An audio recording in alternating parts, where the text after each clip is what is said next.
السلام علیکم جی، آج کی نئی ویڈیو کے ساتھ آپ کی خدمت میں حاضر ہوں.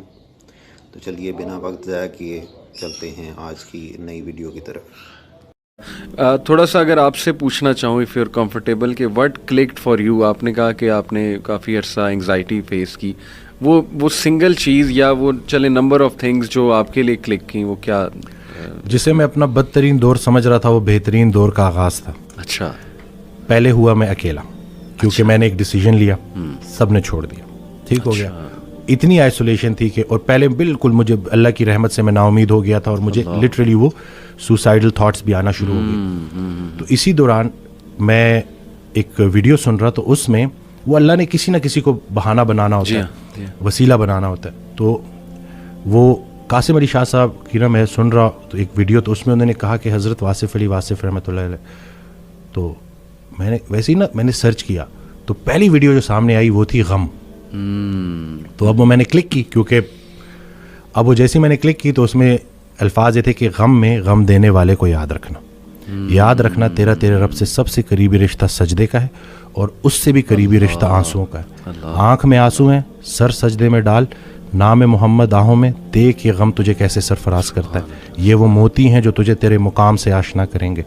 غم سے گھبرانا نہیں ہے، غم کو ریڈ کرنا ہے. وہ حدیث شریف نہیں سنی کہ جس باپ نے 3 بیٹیوں کو پال پوس کے بڑا کیا اور رخصت کیا، یعنی کہ رخصتی کا غم برداشت کیا، جو 3 دفعہ، کیونکہ جتنی پیاری بیٹی ہوگی اتنا بڑا غم دے کے جائے گی. تو جو 3 دفعہ اس غم سے گزار دیا گیا، اگلا مقام اس کا رسول اللہ صلی اللہ علیہ وسلم کے ساتھ ہے. تو غم تو تجھے اللہ کے قریب کرنے آئے، یہ شارٹ کورس ہے. اب میرے لیے جو میری تنہائی تھی وہ میری سب سے بڑی سپورٹ اس لیے بن گئی کہ مجھے کوئی ڈسٹریکٹ کرنے والا نہیں تھا. پھر میں نے اور سنا، پھر میں نے اور لوگوں کو سنا، پھر میں نے اسی طرح سے یوتھ کلب، اسی طرح سے طٰہٰ ابن جلیل، سارا اکثر جب وہ جو تھا، جو لاسٹ جو ہمارا ہوا تھا، تو اس میں نے انہی کی سنی باتیں انہی کو سنا رہا تھا.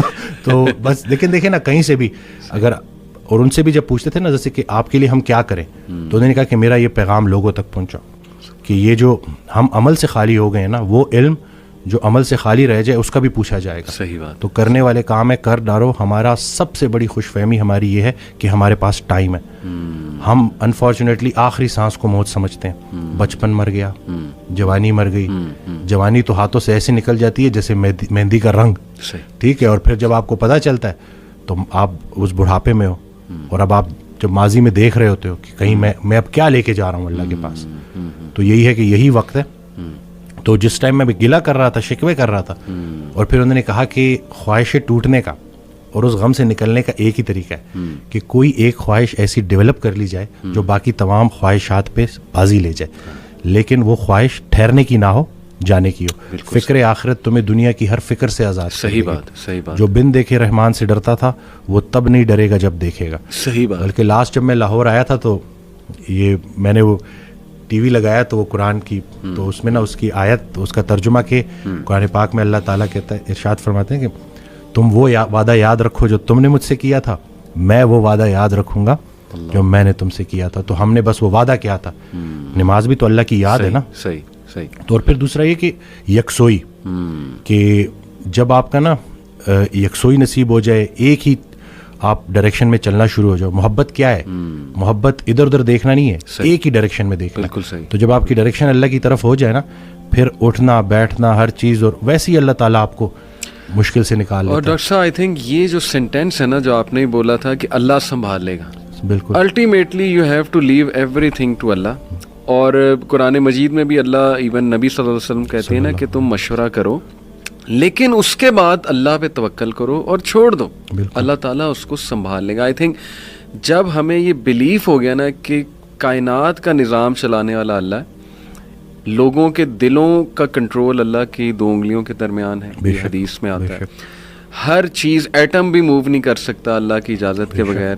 اللہ الوکیل ہے، جس کا مطلب ہے ڈسپوزر آف افیئرز.